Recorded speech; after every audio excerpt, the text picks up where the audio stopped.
All right, welcome to this briefing today, Wednesday, 3rd of September 2025. We have 3 or 4 items to get through today. The Transportation and Emergency Works update is our first one. Apologies first. Yeah, okay, we'll do apologies. We've got apologies from Councillor Manderson, Councillor Erin Wilson-Collins, is that correct? And we have Councillor Ash Nair online. Thank you. Good morning. Okay, so. All right, so to welcome Chris Edsel, Dion Van Rooyen, Mark Taylor and Blair King. So you'll be presenting this item now. Thank you.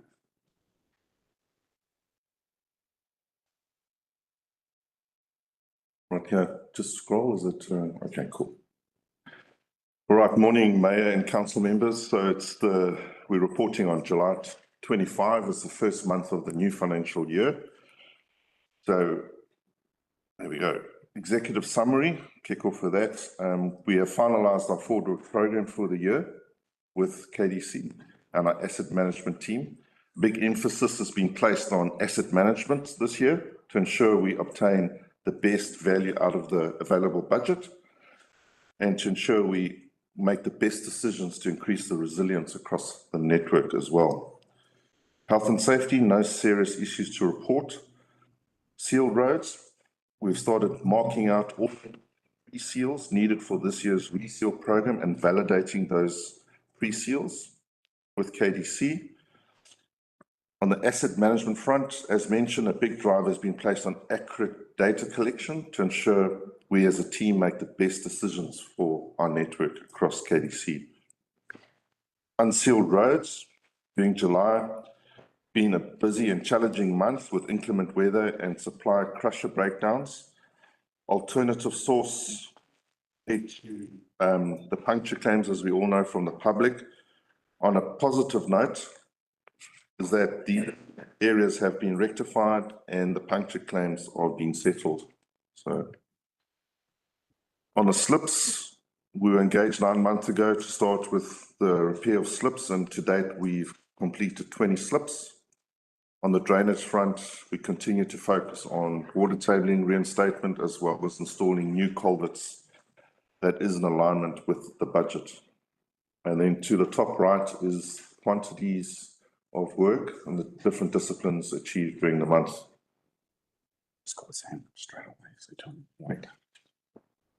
Look, I was going to let you, Councillor Nair's got his hand up, but we're going to take questions at the end of the presentation. Thank you. To continue. Next slide. The slides aren't going for some reason.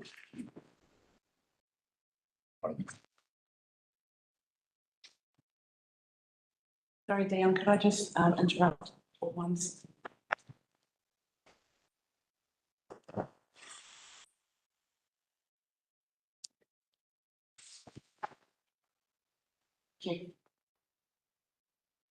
There we go. Thank you. So slide 2, unsealed roads update. So on the top right image, you can actually see the areas that where maintenance was carried out during the month. This includes 373 kilometres of grading, 3,339 potholes repaired. We have a dedicated pothole team on the unsealed road network now, and roughly just over 16,000 cubes of metal strengthening was also imported during the month of July. So despite the challenges during July, we continue to still receive good feedback from customers, especially on Mountain Road, Garden Stairs, Heatley Road, to Meyer Road and Hilltop Road. Sealed maintenance activities, as mentioned earlier, the Forward Works program has been finalised, and we're using the winter period to validate the program, as well as starting with the pre-seal repairs, which have started now in August. At the end of July, 68% of the reseal sites had been scoped. 100% of the high-speed data had been gathered from Hawkeye, and the seal designs are well underway. Just key challenges still to ensure that the pre-seal program is in alignment with the prioritised reseal sites. There's still a significant amount of general pavement maintenance needed across the network, but this has been prioritised with the available budget. And final alignment with obviously the available budgets and securing resources and weather windows for the pre-seal repairs, which is underway. Slide 4, drainage activities. During the month of July, 7,287 metres of water table was reinstated and 49 culvert ends were cleared and 5 new culverts installed. A list of the areas where maintenance work was carried out is included on the slide. Slip repairs, as mentioned earlier, 9 months ago, we engaged to repair slips left over from Cyclone Gabriel. 9 months, we've repaired 20 slips. Those are listed there. And a couple more slips are in progress, and Blair, I'm sure, will give us an update, a latest update on that. And then also good news, as we all know, we assisted with the establishment of the access for the power pole to be moved, and that was finally done, which was great. And we look at obviously going forward to get whatever is still required there to be done. Slide 6 on asset management. So as mentioned, the network inspections during the month. Unsealed road faults added was 1,442 faults identified, another 44 by the Find and Fix crew, 1,138 kilometres of unsealed road was inspected during the month, and 37 number drainage assets inspected, which is being increased at the moment. We're doing about 30 a day now, which is also good. The Reseal Forward Works program for this year's Forward Works program, we're targeting 8% of the sealed network to be resealed, which equates to an average seal life of 12 years, which is a good industry standard. Forward Works program, Reseal program, consists of approximately 46 kilometres of reseal this year. That's obviously in alignment with the available budget. And on the rehabs, I'm actually going to hand over to Chris. Yep. So just to give a quick update on the rehab. So all of the designs are underway. So the FWD, which is your falling weight deflectometer, that measures basically the deflections that drop a big weight, measures the deflections in the pavement, which then indicates where we need to do further testing and investigation. So the FWD has been around the network, it's all complete. We've got that data now. We're now aligning test pits with that, so digging test pits to see what pavement depths and designs required.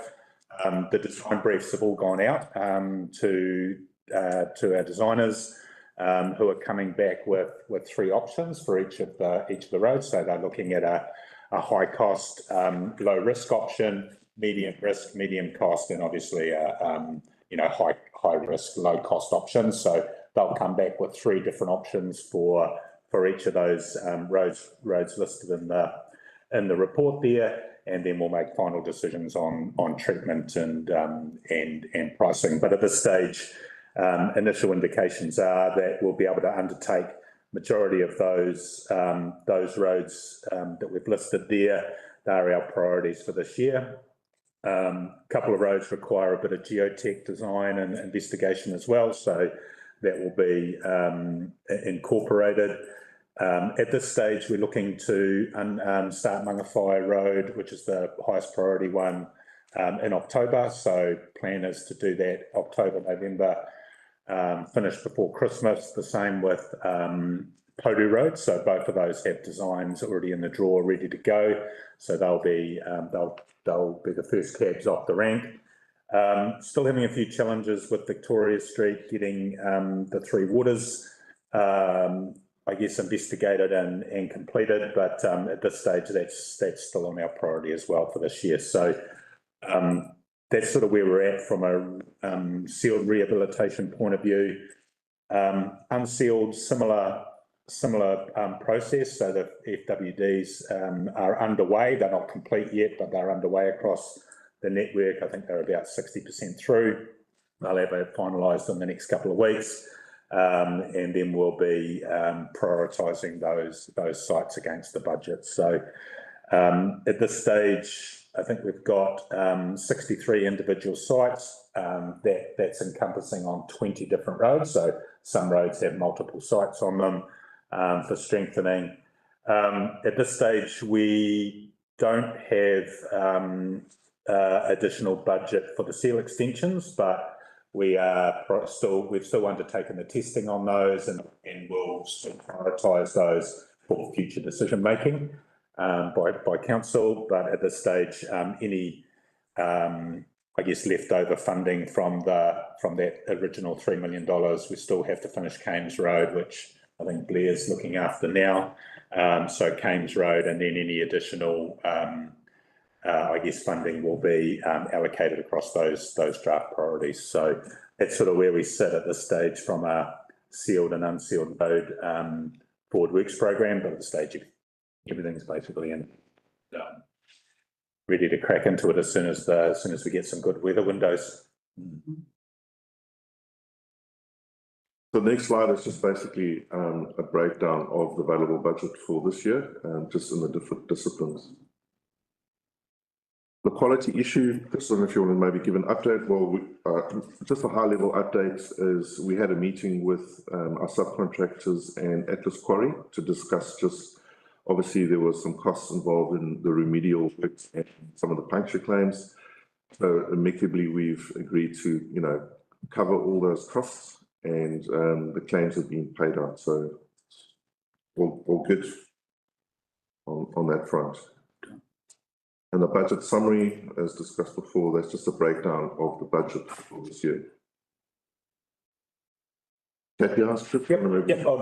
I'll start just cover off some of the KPIs, and look, apologies for some of the graphs. They're not 100% updated yet, mainly because of that lag period. We started measuring in July, and just still a bit of work to do to get those up to date. But at this stage, RFSs going pretty good. I think there were 3 or 4 RFSs that weren't responded to within time, but the team is sitting at about 99% of those responded to within the 2 working days. RFSs closed on time, similar, just under the required 100% there. You'll see that the huge increase in monthly complaints, so that's related to the unsealed road aggregate issue that we had. So we had 10 formal complaints through the RFS system for the aggregate, but as Dion mentioned earlier, had a number of compliments as well. But it wasn't a great outcome for us, that unsealed road aggregate. Local suppliers there, you'll see we sit at the requirement from a contract point of view is 30%. July, they were sitting up around that nearly 70% was spent in with the local subcontractors. We'll continue to report on that over the 12 months. Monthly inspections, so you'll see there 400 kilometres of seal, that's centreline kilometres of inspections completed. Still a bit of work to do there just to update that. We had 1 failed TTM audit, which was a tin vegetation. So subcontractor failed that audit from a traffic management point of view. So some corrective actions in place for that. We're starting to measure the dispatch quality, so that's the dispatches and RAMs, so making sure that data is accurate and complete. So we're trying to get accurate costs into RAM for future work, so forecasting that out at this stage. We had no environmental incidents for the month, and program versus completion is still a work in progress as well. So as we go through the following months of the financial year, we'll start to add some additional reporting in here. These are only the ones that we measure monthly. There are some KPIs, KRAs that are managed 6 monthly and annually. So we'll report on those as we go. So, and back to you for the...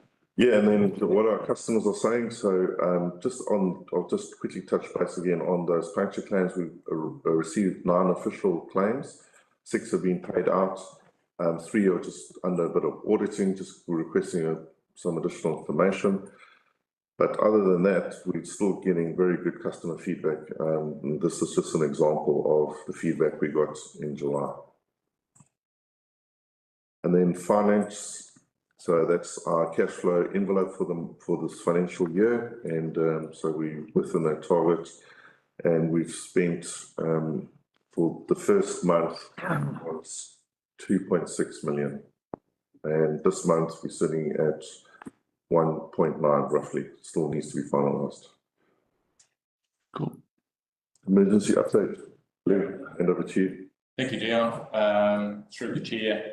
So in the update that I've given there, I'll probably focus straight on those slides. So Golden Stairs and Pukehui are two of your biggest slips out there. Both that are Golden Stairs is complete, or effectively complete. We're still just doing a snag list. Pukehui, we've had to extend the wall as we've been going up there just with the extra storm events. We're finding that the slip is just, we're running out of road with it. So hence the line of poles is continuing. It's not quite a dark, but we've got a number of poles in there now. I've also shown some images there. If you look at that, we are finding the storm event, and there's still a discussion with NZTA ongoing around funding. But there's a challenge where some of the culverts that were installed a number of years ago are just not coping. Haru, which is off Ford Road by Paparoa, that was an Armco that blew out. But when Armcos fail, they normally fail in a spectacular fashion. So that one there, that's about 4.25 metres down with what used to be a sort of 1.8 metre there. The one on the right, which this light beam is supposedly trying to focus on the culvert, you'll notice there's no bedding material around it. And again, it's the challenge where some work's been done. There's another culvert actually below that again. And so when you look at the size of the culvert that's there versus the size of the hole, when they're put in poorly, this is on the main route up basically between Kaikohe and Darwin with the back road, which is the forestry and freight. So there's a challenge there that we get a high rainflow event, and any failures in drainage, which is why we appreciate what Down has been doing, trying to get the culverts upgraded, putting more riprap in the drains, just sorting that, because when these problems occur, it's no longer a sort of $4,000 or $8,000 job to fix the culvert. We're over that sort of $50,000 to $60,000 mark to basically go there and start pulling up against the road. In terms of the culverts, in terms of the slips, the key point is the original budget was sort of 30 slips and 17 million. And we're on track for roughly 60 slips and 17.2 million. But there's over 80 slips, notable slips on the network, including on the next page, that one, I'll go back one. Sorry, go back to. Yep. Right, the left-hand one there, Pukehui, on the left-hand side with the cones, is a slip that was basically a Gabriel area slip, and it's had the minimum amount of work, and then it is, as we're seeing, spectacular fail. So we've done a temporary repair, but what we're trying to say, we're finding that these shear keys and the pole walls we're doing are actually they're surviving the storms. The rocks falls, and basically a bit of laying something up against the side is just going down the gully at a great rate. So it's just, there's a challenge there for how we deal with these in future. If we've got another Bowler, Gabrielto type era, there's quite a lot of learnings that we've done, and again, credit to Downers, because one of the things we talked with NZTA early on was building local capacity, because it is that we're trying, it's not, using the expression, it's not the highest risk low cost solution. We're trying to find the medium when we're doing these slips, because they are actually resilient. Questions? Are we at all? So we have some questions. Councillor Ngai, you're up with the first question. Thank you, Mr. Mayor. Thank you, Blair, Chris, and Dion. I've got 4 questions. So shall I repeat one by one, or that's better? I think you'll remember that. You can have one, and then we'll have someone else have one when you come back to you. Okay, up to you. So I think regardless of how hard we are trying, my experience is that the slips are slipping away. The Whakaparau one, I actually went there. The road was half gone. The Pahi one, someone said is 6 years, and you mentioned that you have done a lot of slip work on Pahi. That's attention, Blair King. And then it still comes up. So are we failing in terms of managing the slips, or what is it? Because a lot of money is being spent on that, and it's still the same story. Whakaparau actually was very dangerous too. We've And I got a don't know, question in there. I can't that's the quite hear. question. Are we looking to put some blinking sign at night? Because I could have fallen in that dip as well. Thank you. Okay, so Pahi 4036 is in that table. Yes, it is a pre-Gabrielle era slip, so it was not included in the list, but given that the Mayor and Deputy went to a number of public meetings and it was raised, Council agreed we would include that. It's been tendered, it's been awarded. The contract is waiting to start, and we deferred it because we didn't want to have an issue of file rain. And Whakaparau 10K, that's the big slip where the roads dropped away up on the but that slip there, equally, there was a design which originally was just to repair that slip, and we've agreed with the farmer now, given the size it goes into Teope Road, that slip has increased significantly. It's on a limestone base. The solution is we've got a realignment to go there, but again, it is you only had 30 slips, and Whakaparau 10K and Pahi 4036 were not on them. We've added those, and we've now got a program to deliver them. Thank you. That on that. No, I'm just clarification, Mr. Mayor. Hang on. I just want to ask another question myself first. Sure. So if we have an emergency funded repair, like we've put some cloth down and put some rock in, and then it further fails, can we still go back to the funding for that to put it right again? So through the Mayor, the original solution was done as what they call phase one, which is emergency repair. They do something. It's an interim. Yep. But unless someone said this is actually a more complex slip and we're going to do it as a phase three, it wasn't part of the funding application that went through to NZTA. What we're saying is a number of those interim, what we call response, not recovery, response type actions have failed. And we are going back and now repairing them. But what we've been doing is rather than build the Ben Hur solution, we're trying to effectively do 60 slips for the budget we had for 30. So that's why we're having to add more slips in, but we're using more risk-based between councillor, contractor and designer. And adding to that, we are still allowed to ask NZTA if we need more permanent solution. We just have to present a business case to them. Right, thank you. Councillor Nay, you had another question? Yeah, no, I was just needing I have 4 questions, but this You've particular already asked question- one, you said you had 4, so you've got No, 3 left, haven't you? Sorry, Mr. Mayor. So what I'm saying is on the first question, I just had a clarification for Mr. Blair King. Is on this Whakaparau Road, are we putting any blinking lights so that it doesn't do? Because I don't know how long it's going to take to fix it. And the second issue is obviously, do we have money for the bridge? Because the road is caving in at many places, not at one where the slip is there. Thank you. So it appears that Councillor Nao is asking if we're putting lights up there. There is already traffic control. It's regularly reviewed by Diana. We can go and relook at with this. I was out there yesterday and the signage is we'll relook at that. Thank you. Councillor Howard. Thank you, Mr. Mayor. Just a more general one to start, going back to reseals. I'm just interested in what your basis of evaluation is for reseals, urban versus rural. Is it just on traffic or the damage to the road for a start? Is it just then traffic volumes? Yep. So it's a combination, right? So we generally don't differentiate between urban and rural. It's really just comes down to the high speed data. So we look at rutting and roughness and texture. We look at age. So we start basically with age. So that's the very first thing we look at. We look at how long that seal's been down for, and that's a trigger, I guess, that gets gets the investigation going. Then we look at the texture data, we look at a whole lot of information, and that really determines, I guess, that candidate program.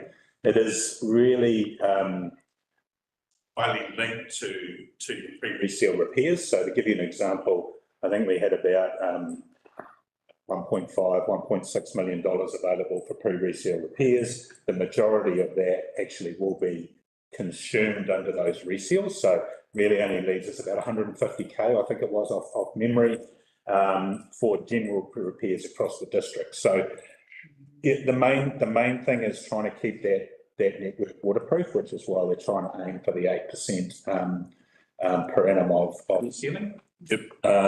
Which is actually reasonably good, right? And your budget's actually okay for it. It's not fantastic, but we're sort of managing within it. So initial decisions, age, condition.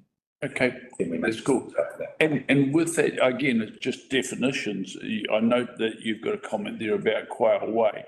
You're talking about heavy pavement versus full pavement. Yeah. So when we talk about a rehabilitation, a rehabilitation is like a full pavement investigation rehabilitation, generally based on, I guess, geometrics, all sorts of design input. Quail Way, really low volume. So what we'll look to do there is you'll still get the same result, but we're not going to go and excavate 400-500 mils, and we'll stabilise them there. You're on a pretty good base there. It's all sand, isn't it? Yeah. Yeah. Hey, so I just want to note, I want to thank you for some of the roads I've been driving. I've noticed the unsealed surfaces, some of them are really a hell of a lot better than they were 3 years ago. I have to compliment you on that. And there's a lot less potholes in them, and I know that that's just an ongoing thing, maintaining those surfaces. Just seat of your pants stuff. If we had another rain event tomorrow, we're in a lot better position than we were 3 years ago in terms of how our water will behave. I think we've actually seen that over the past 12 months. There has been some reasonable weather events in there, and while there's been some culvert blowouts, we haven't had to, I guess, activate that funding because we haven't reached that threshold. So that's, I guess, that for me, that's a sign of improved resilience. Yes. Councillor, just on that, I'd just like to add is that we're obviously need to make use of those rain events to make sure we forward, this information that we get as much funding from the NZTA for these rain events, which we are busy working on as well. Councillor Lambeth? Yeah, but two questions, but I'll start with my first one, and I'll go back into the queue for the second one. Tangaroa, Pukahuia, Hodu, all that area there. A few of the contractors, farmers are quite antsy about it because they actually use this road to get access to the south, and they don't actually use the main highway system. So if stock are coming in or produce are going out, they cut through to Arapahui or they go through Amana. So it's been quite critical with them. Communications with them. I know that Mr. Harrison and Mr. Steed communicate with them at different social events out. I'm just wondering whether we can get something out to those locals out there on what your plan is, what's going on there, because, man, am I getting in the air from them? Is there an option? It's a really good question, through. Is there an option for us to come to one of those Tangaroa catch-ups or burger evenings or whatever and just have a chat? Because I understand that's probably where a lot of this occurs. Like we can send newsletters, but yeah, I think that'd be a great idea. Yeah, and they're regularly happening every couple of weeks, so it could be a good way so they know what the story is. They're trying to plan all their business and their farming operation around it. The alternative, of course, as you well know, they've got to go out to the State High, over the Tangaroa Bridge, through Dargaville, over that bridge and back down, whereas it's just, so it is a major diversion for them. Yeah, thank you. No, it'd be great, and I'll communicate with you, Mr. King, on the dates. Okay. Thank you. Councillor Howard, did you have another? Yeah, I did. Just, guys, I'd really like to understand, and you're doing a grand job getting rid of the lampposts on Mangwhai Road. So we've got heaps of culverts and the like still there. But what is the timeline to have it totally operational and complete. That is a project that has been run still by KDC internally. It is, okay. Kurt's there, so you could probably provide an update. Yeah, through the chair, that's the Magnified Road slip with that power pole in the middle. Yes. Yeah, so that's ready to award. It's going through internal process to award that contract, but that'll be done before Christmas. Is that for ceiling? Yeah, the realignment and the ceiling and all that's proposed.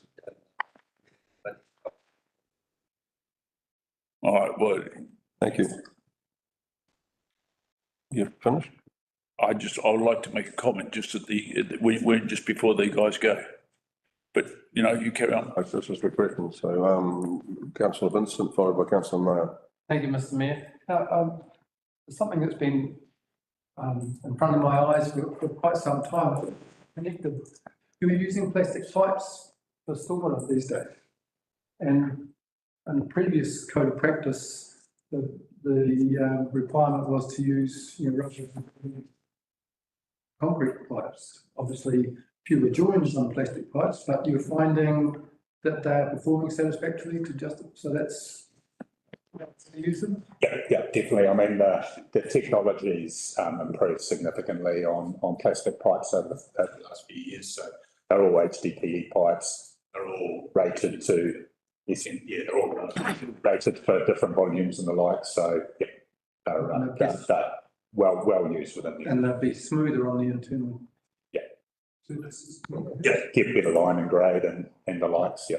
Okay, thank you. The big advantage why some of the guys are starting to use though, is literally what you said, less joints. But what we're finding with some of the culverts, one little failure, and all it takes is a pipes drop out. And Wintle Street is a classic. It's a multi-jointed culvert. It's been lined, but it only takes one joint to let go. The water starts piping underneath, and then we end up with just a growing problem. Thank you. Councillor Williams, followed by councillor Mayer. Me, thank you. I just had a question regarding the one-way bridge on Cove Road, Henry's Bridge. I've been contacted by a ratepayer asking me about the visual. Well, the visuals aren't great as you're approaching. There's a number of trees on the right-hand side. I was told it would be September that they'd be removed. Is that still the case? We can program that, yes. Yes, no, the bridge, down by Cam Road. Yeah. Cool. So that's happening. Okay, we'll take Fantastic. Thank you. councillor Nair, followed by councillor Larson. Thank you, Mr. Mayor. My second question is to Dion. Dion, you mentioned aggregate quality, and I actually am on wind farm committee, and they are receiving a lot of claims on the cars, punctures because of not well crushed metal, and also the fact that it is not being rolled on. Are you receiving that kind of claims as well, and how you're progressing? But wind farm is actually paying them the claim form. Thank you. So all the claims that we've received through KDC have been dealt with. Yeah, it's in the report there, Ed. Yeah. Councillor Larson. Thank you, Your Worship. Yeah, with that fall and weight deflectometer testing that you've been doing, has that been completed on Coal Hill? Not 100% sure. I checked with the guys this morning and it was. But we haven't done Dr. Phil, as I understand. Yeah, okay. But it's the reason that Coal Hill comes up is because there is some private funding there to make that happen this season and get it done. I agree with the suggestion with the unsealed. I think we should push ahead and get that aggregate and pavement strengthening done in spring and get on with it. Good gains to be made there. Yeah. Go on next. Go, councillor Lambeth. Yeah, my second question, and I'm pretty sure you may have covered it. Victoria Street, that ongoing mess there. Are we basically waiting on the pipes underneath to get done, and that's a whole hold up? Yep. The only thing at this stage, it's the designs, and we have had a design done. but the design was significantly expensive for a really short section of road. So that's why we're going back to look at the pipes and to see whether we can come up with an alternative solution. So are you guys, the roading team's responsible for doing the pipe, or is it? No, the 3 weeks then are responsible. Oh dear, okay, so okay, so it's just going to be temporary repairs if they get too bad until that piping's done. Yeah, but the priority is still to do it this season, right? We want to Right. rehab that this year because it's in pretty poor state. We'll have a whole lot of day with people falling over with shock once it gets done, because it's been like that. Yeah, thank you. Okay, let's have one last question from councillor Nart. Thank you, Mr. Mayor. Thank you, Mr. Lambert, for asking about Victoria Street. Yeah, I did mention that Mangawhai and Kames Road is a first priority. And I would like to see some timeline on Victoria Street because over 2 years. But in Mangawhai, even Jack Boyd, I saw potholes in the middle of that. So I think when you do Mangawhai Kames, you might look at some other potholes too. So what I'm trying to question is that there is an anomaly, and I'm speaking to everyone, in perception and delivery. The ratepayers think that they are not getting their buck for the bank or bang for the buck, but we are claiming that we are doing very well with, so that's my question. Is there is a disconnect between the two, the perception and delivery? Thank you. Look, I think that's not a question for the panel here. You know, they've presented today what they're doing. The budgets are there for everyone to see. If people haven't got their head around what's being spent in the district, well, they need to do some reading. Okay, look, I thank you. I'm going to wrap this up and thank you guys for coming today. And comment. No, no comments. I'm going to move on. I'll make the comment quickly. So you come, and we can have a collaborative discussion. Our councillors, wherever they are, can ask relevant questions and you're willing to answer them. That's what we have always done here is communication. Well, thank you for that. Thank you. Yeah. Okay, next on our agenda is Kaipara Roading Program business case. Kurt Martin, Ranish Sinha, and Nick Bennett.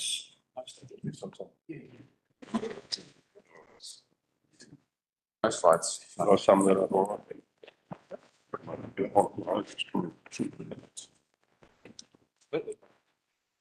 Good guys. Thanks. I'm still gonna make a buck out of it. Yeah, but we had.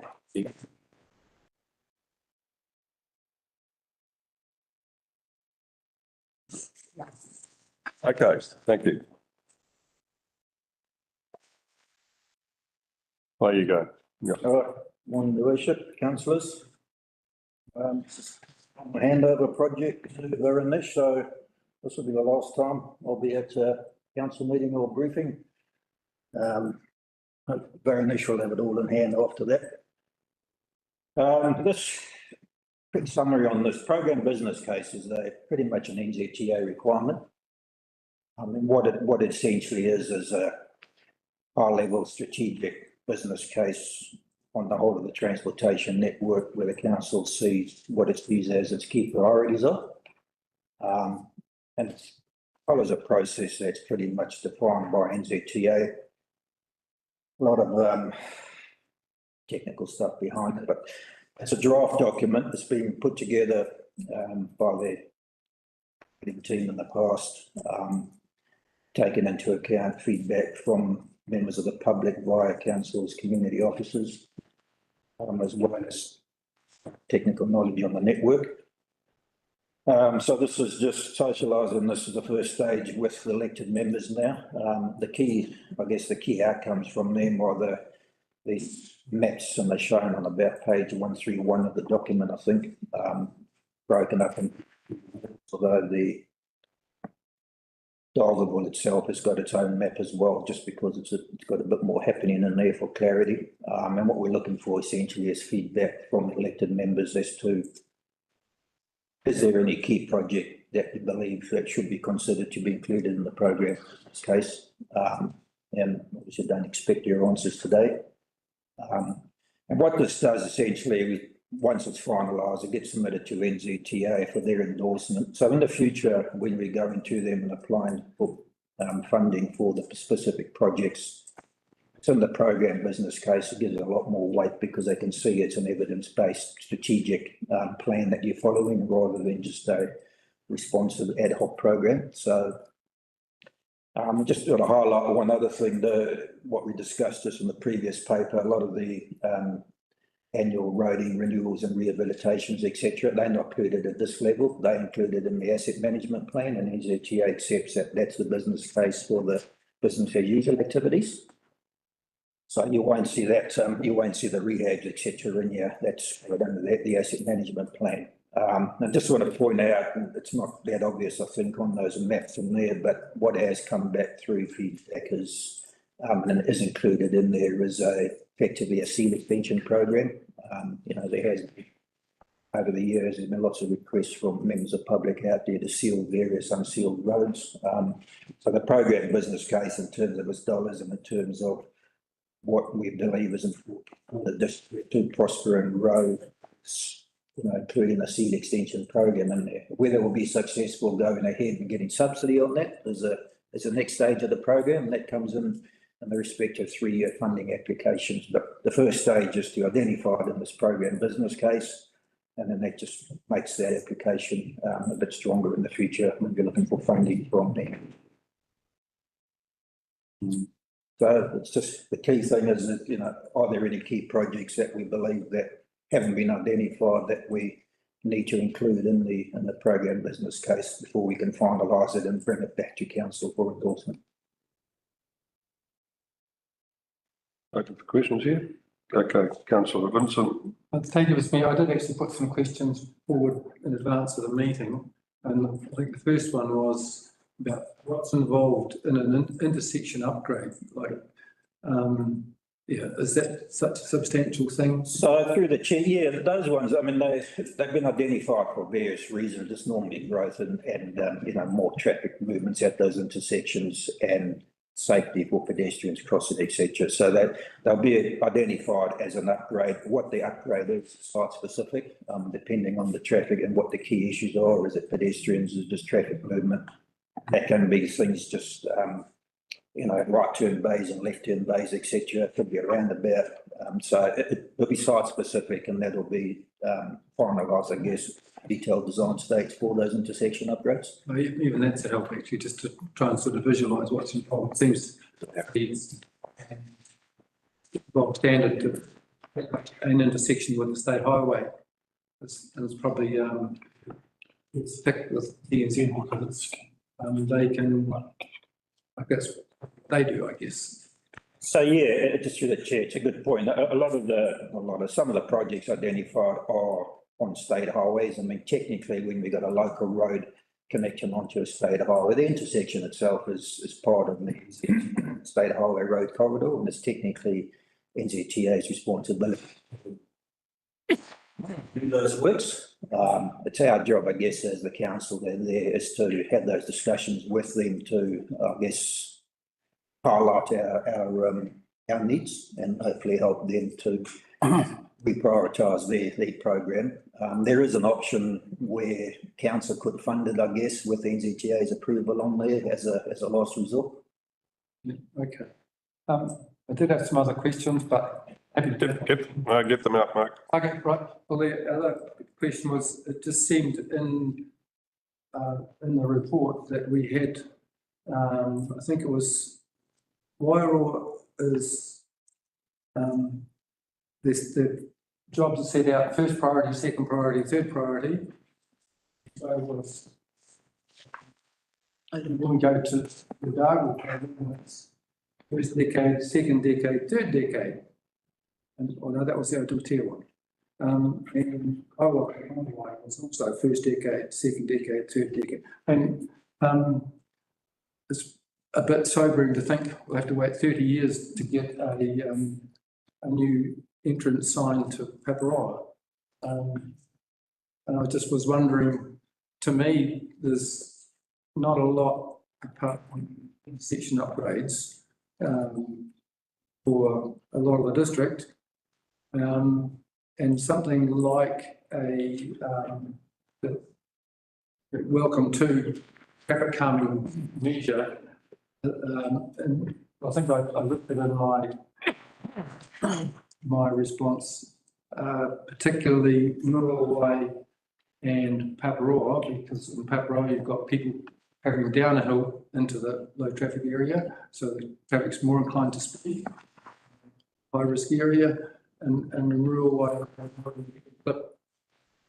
town, whereas in Manaroto they're climbing up to towns on the road. So, and the one at Tunapai is because that speed transition is right where the primary school is.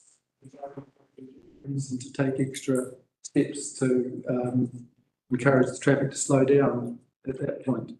And apart from that, the only other thing that I saw for in terms of interest in my ward would be that, as I think I said, the bypass in Manaroto, which would really transform that town. Thank you. So if that could be bumped up the list in terms of priority, I think that would be valid. Thank you. I just have a question too. What's the timeline for the submission of a finalised document?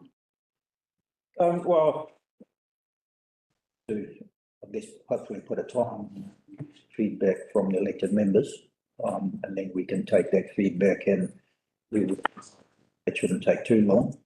Then we'll bring a final draft back for endorsement. There's no critical timeline from NZTA's point of view. It just helps, when we come to the next NLTP, so which will be probably about July, August next year. We sort of need to start that draft and program for discussion with the TA. So, if we can get this done, have it finalised and submitted by February or something like, it'll be good. Yeah, look, I tried to wade through the document several times. I've done so and had a good look at what I can see that stands out for me.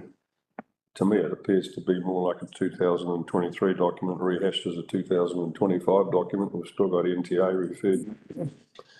And I'm just wondering how strongly it relates to our proposed notified district plan. Has that been taken into consideration in any of this work? So, yeah, look, it started a few years ago, as I say, it probably started around 23 anyway, and for various reasons, or establishing the NTA, etc. in that, it's had a lot of change in government's GPS and land transport. So they've had a look at the review of the prioritisation of the projects in accordance with the new GPS and also what taking council spatial plans, etc. So it is a long-term thing, but it has taken the current, not the latest proposed district plan, but certainly the spatial plans to try and prioritise those projects. Okay, Councillor Nair, followed by Councillor Williams. Thank you, Mr. Mayor. Kurt, you mentioned loss, and we lost, funding from NZT, being on Regional Transport Committee, with a zero figure in front of that. And my question is more related to, you are asking the elected member toward the close of the term, what kind of projects you would like to include. And Mr. Vincent mentioned one. I think it is quite unplanned way to reach things. I thought by now you would have a list of so many low cost, under $2 million programs. It could be footpath remediation. It could be anything to do with local community, which we can actually single out or prioritize based on each ward member telling this is most important, this is most important. Would it be possible to give something like that to us? Thank you. But through the chair, yes, it certainly is possible. That's normally done when we're putting together funding applications for the 3-year NLTP program, and which also generally slightly beforehand, but it would align with the timing of the LTP. Council has to provide funding for its local share, so it's a bit of a chicken and egg scenario. But we can certainly put what we believe is list of those low cost, low risk under $2 million projects. We'll do that as part of that funding cycle and have that discussion with council about what's priority and what they will be happy to provide local share funding for, and we'll include that in the EZTA funding application. That's awesome. Very, very nice to hear that, Kurt. Thank you. Okay, Councillor Williams. Thank you. Yeah, I also had queries around the fact that it's a 2023 document, and there was lots of workshops held, but now we're in 2025 and there's no workshops held with elected members, and then we're presented with 195-page report to give feedback on. Pardon? So we're getting used to that.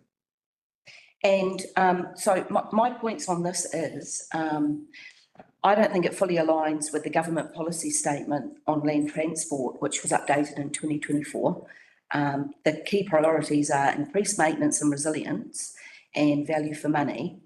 There's references of NTA delivering the plan all through the document. And I think that walking and cycling is taking priority over our unsealed road network and flood resilience projects. It also lists roads that have already been updated and upgraded, Devich and Cairns. And whilst there's a 30% contingency in there, there's no cost escalation over a 30-year plan, which I find quite odd. So yeah, I think that we should have a workshop on this and actually work through priorities and align them with other documents that I think have been missed in this. Yeah, well, through the chair, I mean, if the elected members would like that specific workshop on that, I'm more than happy to facilitate that and look at the prioritisation and process. Yeah,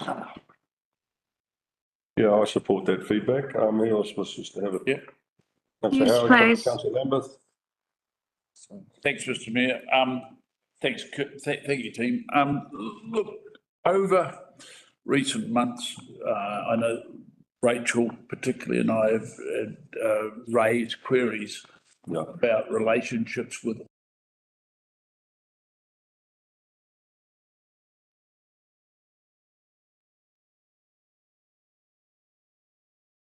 as part of this, what dialogue have you had with the Auckland Council to look ahead and ensure that their plans for all of those adjacent roads are, it's all rationalised alongside our own needs, and that we're in sync what their plans are, or they're more aware of what our needs are, because we won't say we've had a lot of success, but we have had some success with one small passing bay, which we started our conversations with at the start of Wavy Valley Road. But there is still more that's needed. There is absolute upgrading of the road to stop any vulnerability. So I'm just keen to ensure that from a KDC point of view, that you guys are actually having meaningful dialogue with Auckland and Whangarei, for that matter. So yeah, through the chair, I do know the previous asset engineer has had dialogues with Auckland Transport, and the new one starting this month. So that'll be great. We do meet up with them via the Road and Efficiency Group, where the Auckland Transport asset engineers they are quite active in that space, and with Kaipara and Whangarei and Foreign North, we do meet up with them periodically and have those discussions. So yeah, there is discussion. Maybe just for in terms of the documentation, I guess we should probably document that we've done that, so it's quite clear. I think that would be great if you did, but I think that it would be good for us to also know what are the priorities that you are addressing with them that you see that we need, because we've been quite transparent with what we've had discussions with them on. Yeah, adding to that, I've already had discussion with Auckland Transport, and the contractor on the other side, it was my ex-employer. Okay, yep. The contract manager is a friend, so we now have, what we have done is monthly catch-ups, just so that, because we share boundary, just to understand what their ceiling program is and whether we can align that with them. But it's just my first month, so they've started doing it, but Good man. we've already scheduled regular catch-ups. Yep, excellent. Thank you. Thank you. Next question from councillor Lambert, followed by councillor Paniora. Yes, through.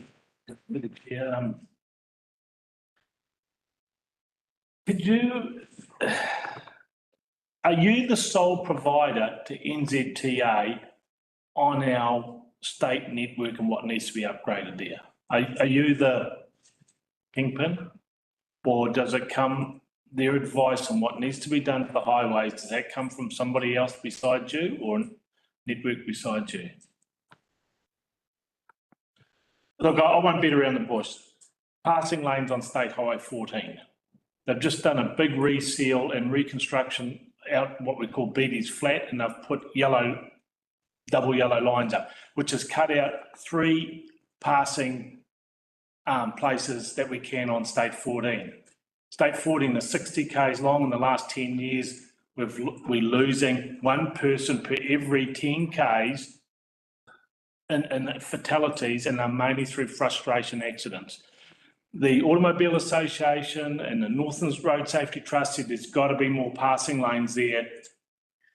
It's not happening. It's full on. Are you the sole provider and gateway to that, or does this information get to NZTA by other means? So, Councillor, in regards to NZTA, because I can tell you this, because I come from NOC contract, which is the Network Outcomes contract for the state highway maintenance. Anything on state highway, they are sole authority on it. They do consult us when they're crossing our borderlines, but it is their decision. They have a robust team which decides, their asset managers. But in saying that, they have a process where if you want passing lanes, if you want extra markings, you can advise them, and they do consider that, because for them, maintaining the network safety is of paramount importance. Okay, that's what I thought was, but then you started talking about state highway alterations, and it got me confused. So, at the start of this whole thing, you were talking about your advice re state highways and. Yeah, so when it comes to our borders, they do take advice, but we were talking specifically if you are looking for a roundabout or an intersection, because then they have to consider traffics coming in and out from our network. So they do consult us, but in matter of state highways, they are the controlling authority. So just through the chair, I mean, earlier on I was speaking about state highways, and the question came from councillor was with intersections. Right. Intersection with our local roads with the state highways, from the Kapara District Council's transport network, we believe some of those need to be upgraded, but it is ultimately NZTA's decision because it's on their property. So the relationship where we'd like something done on an intersection with the state highway. It's entirely up to NZTA. Because my concern was with all those fatalities happening, it's obvious, and they're on the wrong direction where they're going by cutting down passing opportunities, and we're getting more and more frustration overtaking fatalities. And yeah, so and I just wondered who's listening, and so it's not you're not advising them on that. So it goes for another month. I think part of the clarification, councillor Lambert, is you are asking, can we still have influence in that? Without submitting what we consider something that's important like that, like so we had passing opportunities, So we do have our NZTA liaison meeting with Wakakotahi on regular basis, especially discussing state highway networks. So we are allowed to tell them what we see from our perspective, but yeah, the ultimate decision is theirs and their priority. Thanks, guys. Councillor Paniora. Yeah, I agree with a lot of the statements that were made in the report, and I too would like to workshop it, because it's something that we need to get into the nitty gritty and see how everything aligns with what our priorities were. And while we're on the topic of the state highways, we have got to kick up a lot more of a stink around the Clock Tower intersection. The amount of accidents that we have locally in that intersection is another issue that's been kicked down the road for years. And I think let's start tackling that one too. Whether it's lights or a roundabout, or working on something something else because it's just getting ridiculous now with the amount of traffic that we have going through that intersection. But yeah, we don't have any meetings next Wednesday. Maybe that's a date that we can have a workshop. Just my suggestions. Okay, was there a comment regarding that? I think if Councillor Pereira, I think that's pretty relevant. I know that intersection myself, and every time I go through it, it's a bit of a gamble, isn't it? So the question, I guess, is do we have the ability to capture those issues with this document when it comes through? So through the chair, yes, I mean, certainly make sure that that intersection upgrade is listed as a priority within that catchment. Okay. Just enable that discussion with it. Okay, I have questions from Councillor Larson, followed by Councillor Vincent. Thank you, Worship. Yeah, just interested to understand the genesis of this commute report. Were they engaged by council recently to write this? Through the chair, yes, so it's, you know, the mayor's pointed out, I mean, this project started quite a few years ago, but Commute was engaged. This project in this case. The report is dated May 2025, not. But that's its latest revision date, that it started a few years ago. It's been updated a number of times since then, taken into the council changed since then, and there's still some errors I see in the report along with that. When the report was originally done, you know, the government changed, they brought out a new GPS and land transport, so we've had to review priorities based on that, so. When they reviewed it, did they actually read it? Because like everywhere throughout the document that I can see, is like page 11, the PBC and the wide range projects implementation, much of this PBC is considered business as usual and will fall under the remit of the KDC departments or the NTA to manage and deliver. You go through it everywhere, page 109, multiple references to delivering the PBC through the NTA. I'm quite interested to hear how much we actually paid these people to do this review. It appears they didn't even read the document, didn't align it with the GPS or anything. So through the chair, look, the latest review is the correction focused on the dating the maps, etc., and the programs based on the new council award, the latest council award. So the full document hasn't been undertaken a full review. It's recognised it's going to need to be done anyway, which is part of this journey. We need to have discussion with council, which is starting now, and how we go through that process, the workshop, etc. The key thing is to get from council's point of view, that make sure we've got the key projects on there and the priorities right, and then the whole report will be tidied up to reflect that. Okay, thank you. Thank you. I mean, my feedback is the same. I think it's fairly universal. Let's get a briefing, sit down and actually get our priorities and figure out these misalignments as soon as we can. Otherwise, we're going to be heading in the wrong direction. Okay, Councillor Vincent. Thank you, Mr. Mayor. Actually, I just realised that I did ask a question earlier and I don't think I've got an answer to it regarding how there's some areas have priorities set as priority first, second, third priority, and others are first decade, second decade, third decade.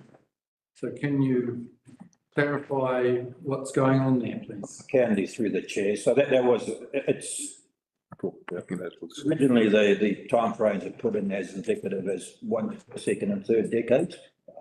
It was then changed to just for second and third priorities because the timing is uncertain. So the report needs to be, those decades need to be taken out. It needs to be aligned. To be consistent. Yes. Okay, well, it seems like we can join the list of other adjustments to be made to the report. Certainly, I can't deny the logic of us having a briefing session before we adopt such a program of. Thank you. Thank you for that feedback, Councillor Vincent. Councillor Naya. Thank you, Mr. Mayor. Thank you, Kurt.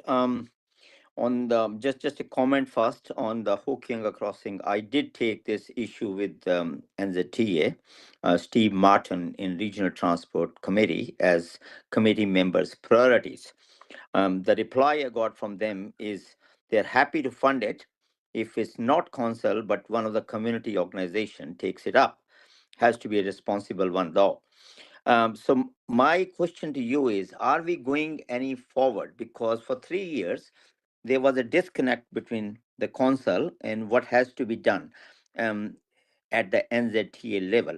And I'm glad to see that the new person is actually aligned to liaison with NZTA on our priorities. So would it be possible for you to give us the committee members' priorities before the meeting, rather than we just showing up there with nothing? Thank you, Kurt.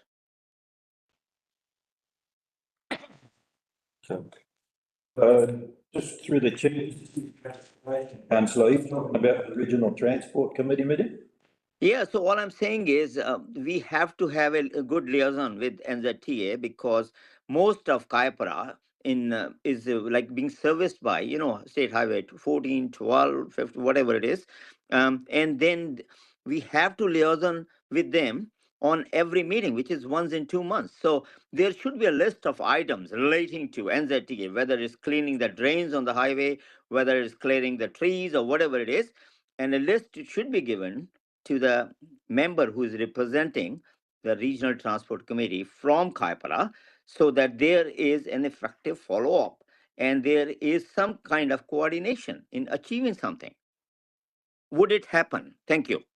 So through the chair, look, we can set up, it's probably better if it's to do with what I call operational matters, minor upgrades, to just set up periodic meetings between council and NZTA representatives directly to have those discussions. I think the Regional Transport Committee is aimed at having those higher level strategic discussions. We just need to separate out whether it's a strategic discussion versus an operational issue on the state highway, and we can have separate meetings with NZTA in that regard. I think that'll be the most effective way to do it. Yeah. Okay, so I hope you will do it. Start it. Thank you. Thank you, Councillor Howard. I'll take one more question before I wrap this up from Councillor Howard. Thank you, Mr. Mayor. Gentlemen, my query relates to, you reference in here a number of sources of information, included in which is the 2020 spatial plan of the Mangawhai district. All fine, no issue. Since then, we've had a number of plan changes that have actually come into being and underway, and have impacts on roading. Like, early in this tenure, 3 years, I asked the question 2 or 3 times of the EPA guys, what is your future strategy? Answered and said, reducing the speed limit to 30 k's an hour, is totally unacceptable, but a reality, perhaps because little planning appeared to have been done. So we know we've got issues with access through to the likes of the Back Cove Road, Tara, etc. How do you address those factors when they're actually closer to reality now as part of this whole process? Because obviously, patently, we're right now having to have urgent discussions about access through Mangawhai Central. So there are elements here that I think you could say across the district that could impact this plan through reality of development communities. So yeah, through the chair, you're quite right, Councillor. I mean, whenever the report is finalised and adopted, it's only current at that point in time, right? Somebody comes the next, it's a big land change application, and it's going to have an impact, and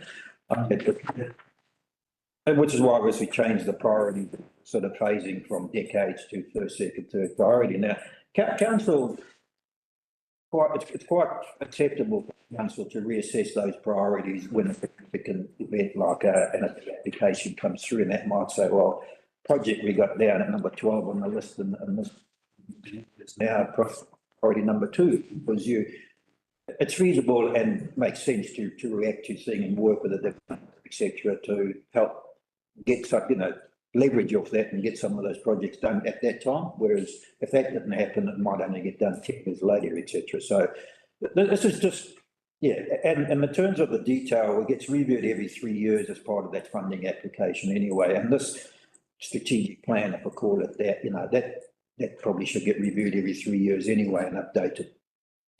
Okay, that's fine. Just making sure that we do take account. Yeah, 3 years is probably a fair cycle, but we do take account of the physical changes that happen. Thanks. Okay, thank you. Look, I'm gonna wrap this up. Just talking to acting CE here, Michael Day. He said that maybe we could fit our workshop in on Wednesday, the 17th, the afternoon after the awards and Grants Committee, but so we'll talk about that later and come back to elected members, because I think there's a lot of issues here in this going forward. And, yeah, there's a heap actually.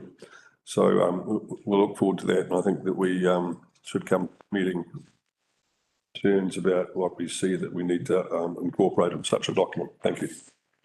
Look, I'm going to take a morning tea break. After the break, I'm going to hand over the chair of this meeting to Deputy Mayor Larson, because I have to go to a doctor's appointment. Thank you.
Go. Okay, welcome back, everybody. We're heading on to the next item, which is the Dargaville water event update. Thank you, Johan and Nick.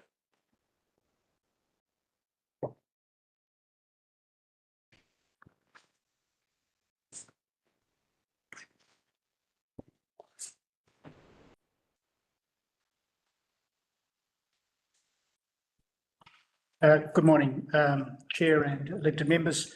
The event happened on the 28th of May. There was a briefing shortly after that in early April, which Jason Maris, the CEO, summarised pretty much the events that occurred. We're taking this opportunity to inform you what's happened during the event and the actions taken post-event. And there's a small I take it the paper has been read, and there's a small presentation that we'll run through to talk about the actions that we've committed to taking to avoid such an event in the future. So thank you for the opportunity. Please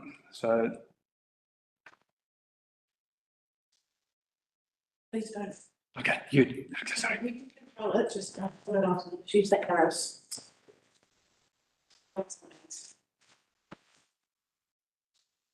So the water supply is basically is a 26-kilometre concrete line steel main that was installed in 1958. It's coming from the Waipara Taniwha streams, and it is basically transporting raw water to the treatment plant in Dargaville. It is usually, and it's mainly gravity fed, but there is a booster pump at the Mamaranui site, and then a river intake at the Road 2 line. The treatment plant, after treating the water, is, where the reservoirs are sitting, and there's a capacity of 5,280 cubes. That equals basically 2 days of water consumption at 110 cubes per hour.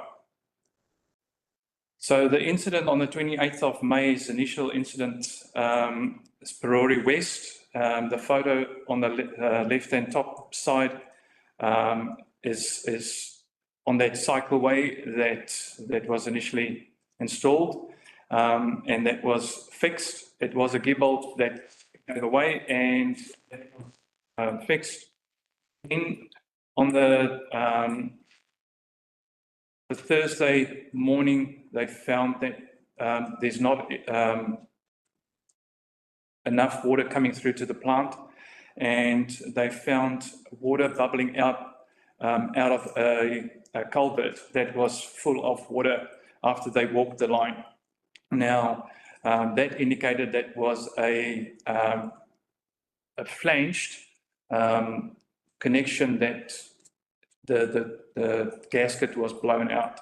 So it is going on a 45-degree out of a valve, and that is going underneath a culvert, going up again, and at that point where it is basically a cast iron connection into another cast iron flange connection into another cast iron flange connection. So it's not just removing the pipe, it is actually, you need to start on one side, and it became a bigger job than anticipated.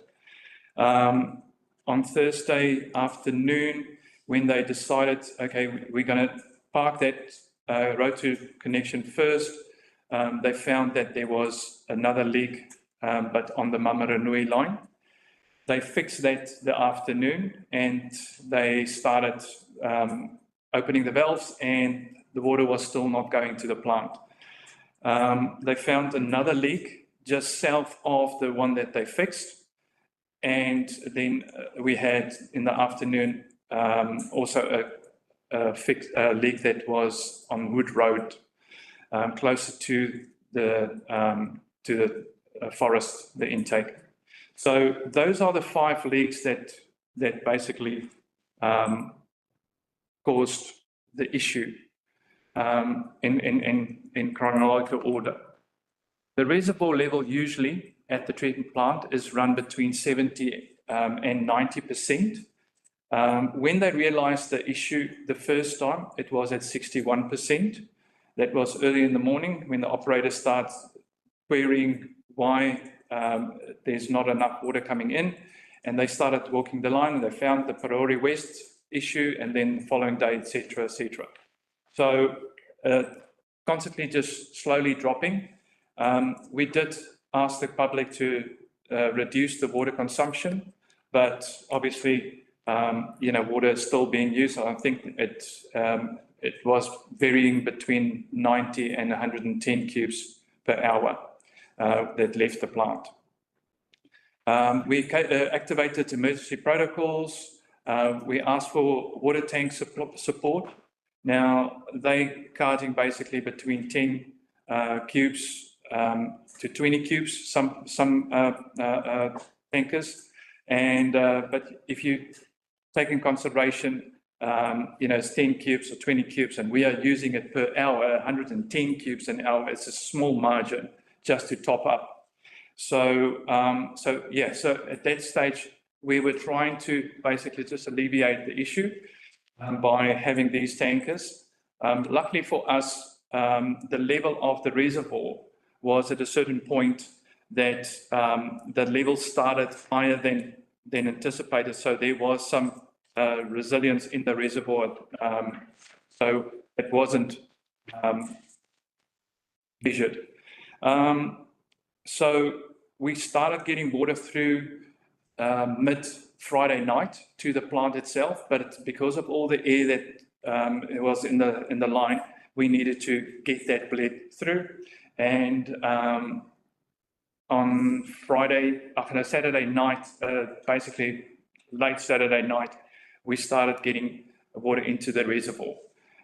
We only started registering water at 20%, where our booster pumps then start up again. But because of such a low level, our booster pumps, specifically in the higher areas, couldn't give the demand, and we needed to fix that. Fittings and bits and pieces needed to be installed to get it primed again, and so we ended up getting water through late Sunday night to those higher lying areas. So in community engagement that we did was basically via council Facebook page, Interno, and the local radio.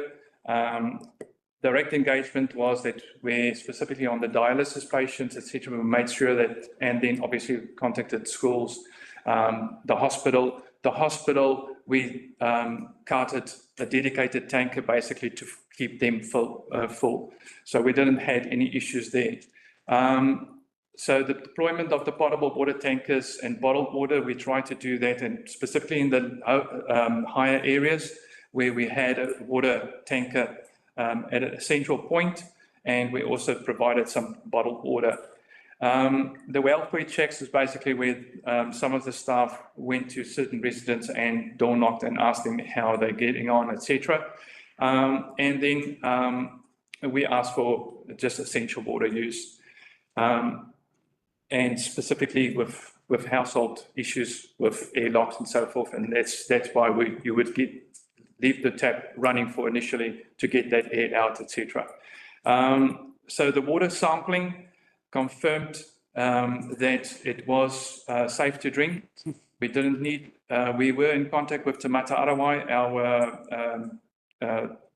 local water authority, and they said as long as we are confident that we are supplying potable water, we don't have to have a boil water notice out. And the decision that was made to not to put that boil notice out, the water was safe because we were carting in potable water and it was coming out of our reservoir. We didn't produce any water at that stage that could have contaminated the reservoir. Then correction actions. So obviously the pipelines faults were fixed, and there was, I say, on these pressure surges, we still need to put pressure measures on those pipelines. Because it is usually a gravity fed, I don't know who deemed it not to put those pressure switches on, but that is one of our next steps, to put pressure switches on after these booster pumps. The water carting obviously was done by tankers, and it was from Ruawai and from Whangarei, potable sources. Our SCADA flow data to validate also the flow was where we needed to change also our reservoir, where we get alarms from border low to low, etc., so we can get immediately alarms when it gets to certain levels. That is being implemented. We asked and we submitted some SOPs for our contractor to have our main isolation protocols, so that, and we broke it basically up in 5 sections. So when it's in that section, these are the protocols that you use so that it doesn't happen again. And also go through with the staff of our contractor to go and show them actually where it is, where these valves are, where these scour valves are, etc., so that we familiarize themselves. And also with staff turnovers, we need to familiarize ourselves also. We relied a lot on historical knowledge in people's brains and so forth, and the main thing is, people go on leave and there's nobody there that you can answer some questions. So those are the things. Contingency planning, so like drinking water safety plans and a drought management plan, we've got this now settled into the safety plans. And obviously, we did an assessment of the main in 2024, report done by Asset Life. It was done by our asset management team, and they highlighted some, air valves and things that needs to be checked, and making sure our team just need to make sure that those are up to date and getting maintained. The integrity of the pipe itself is still in good nick, but like I say, there is fittings and bits and pieces that is also getting to those on those pipes that probably getting old. So those will be the soft bits that might cause issues with a hammer, etc. So yeah. Any questions? Thanks, Johan. Yeah, we have a question first from Councillor Naya. Thank you, Chair. Yeah, my question is obviously related to not so much to what happened, but to the next step. So what I understand with my limited knowledge, which is coming from the people, is this pipeline is leaking at many places. There is one which was pointed out, was it Hokianga and Charlotte Road, which is always wet. And there is information of many other places, 3 or 4, where it is constantly leaking. So my question is, why don't we have one? That's the first question, about the storage capacity at the filter plant to have another tank. What's stopping it? Second question, obviously local radio is missing now in frequency. So in emergency, I think it's very important to have a reliable water supply. So what are we doing about that? Thank you. What was the second question? What are we doing about having a radio station? No, I'm talking about, Mr. Chair, let's not make a fool of ourselves. I'm talking about the pipeline, which is depleted, is leaking at many places, right? So that was your first question. What was your second question? My about radio stations.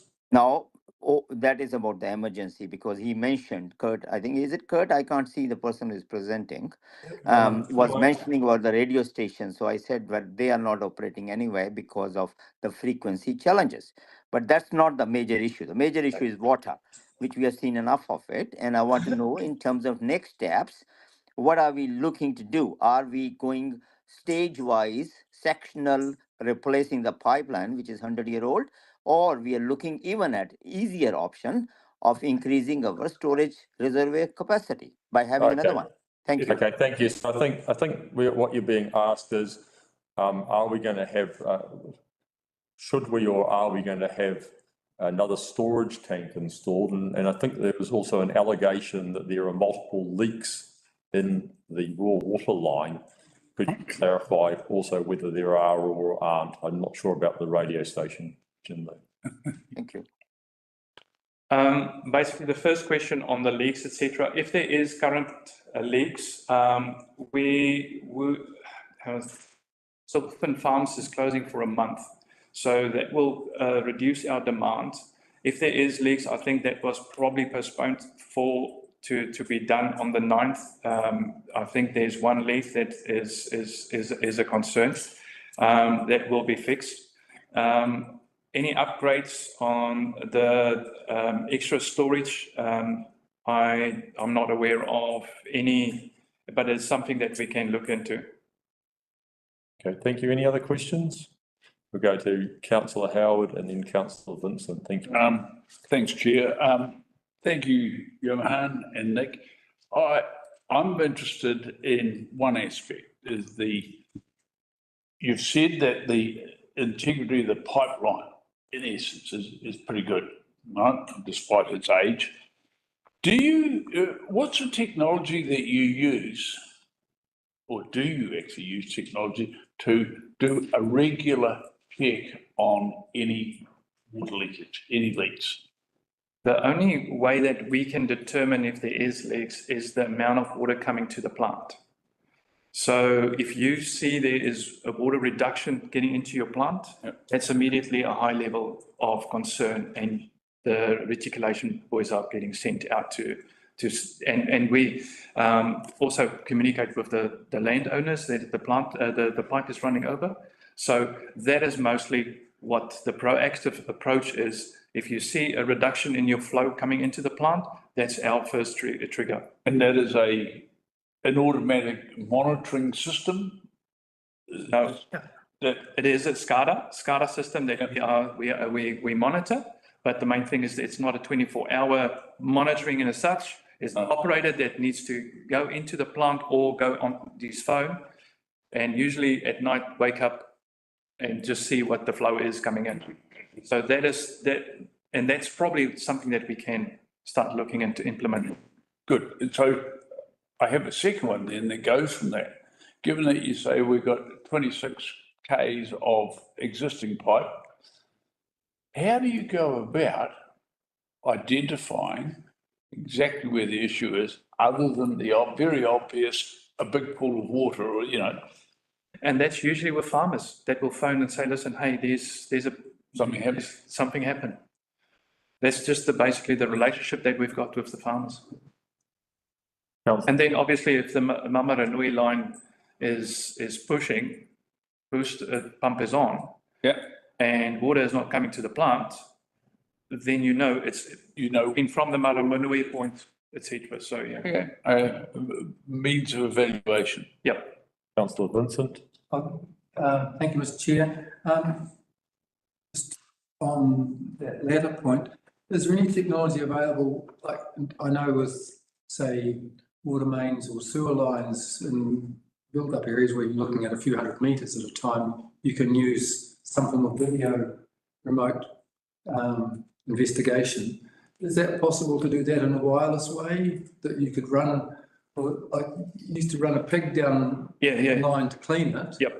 Could you have some sort of video facility with that as well? There is some technology that is developed that you can, but it's in shorter sections, that you can have noise indication, where you will have, from one point to another point, and that will pick up basically.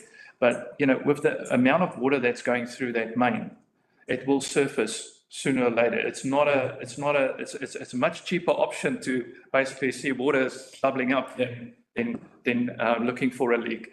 If you've got going through pumicy ground or sand and so forth, and it's not surfacing, those technologies are good. CCTV work in potable water is a new thing. It's not really so much developed.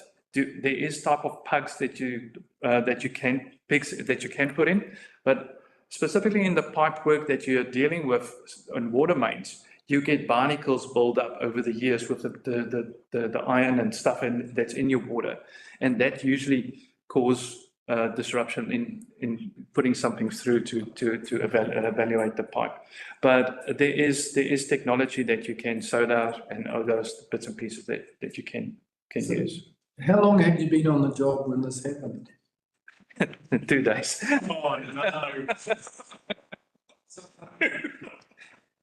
Just from your explanation that you've given, it appears to me that I've been set up, yes. No, that's Sorry, through the chair, Mark, it'd be fair to say, Johan started on the Monday, the event happened on the Wednesday. However, in another life, Johan did maintain our, from a contracting perspective, did maintain our mains and water mains. So was familiar with the assets out there. But I'm just thinking in terms of like you never waste a good emergency, and it seems to me like there's been an awful lot of learning happened. Yep. That's my perception. Would that be fair? no, for sure. Yeah. Because you're mentioning about sort of intellectual property and how that needs to be extracted and made available. I mean, that's. I would have thought we were past that by now, and that we would have already been doing that. But just goes to show that obviously there's a lot. Yeah, no. Now that would be an example that could relate to other aspects of our infrastructure. Oh, no, for sure.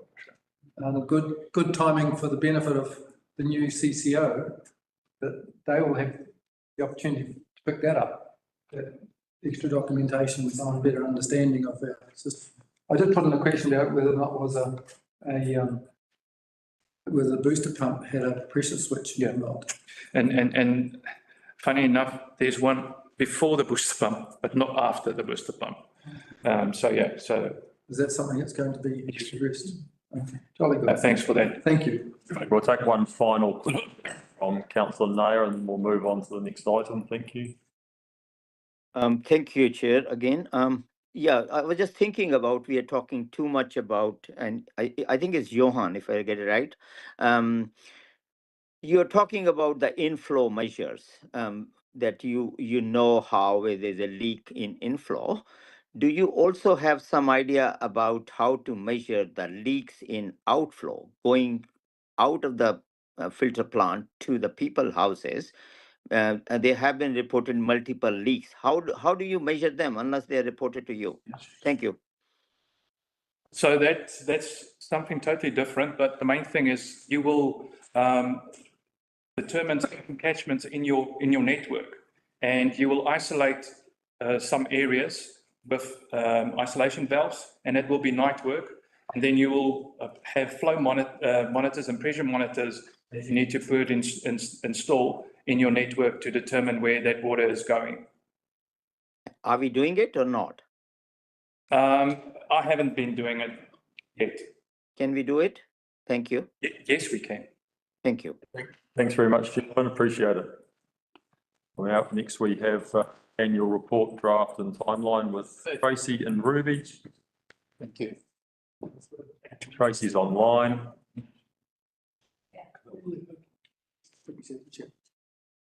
What would appreciate a quick catch up. Welcome, Tracy and Ruby. Thank you. So through the chair, we're here today to present the draft version of part 1 and part 2 of the annual report for 24-25. Tracy is with us online, so I'm going to do most of the talking for both of us. Thanks, Michael. So for this annual report, I'm going to take the report as read, but I will just highlight a few key items for you. We prepare an annual report every single year. The annual report provides an outline of the council performance against what was planned in either the annual plan or the long-term plan year. For this annual report, we're looking back at the first year of the long-term plan that was adopted. The annual report details all the operating activities, and it also includes performance measures and financial information for that year. We work to really strict timeframes to get the work done. So this year we're working to enable the current council to adopt this annual report. And we've got a council meeting in the calendar provisionally planned for the 10th of October to do this. This also safeguards us from missing the statutory 31st of October deadline.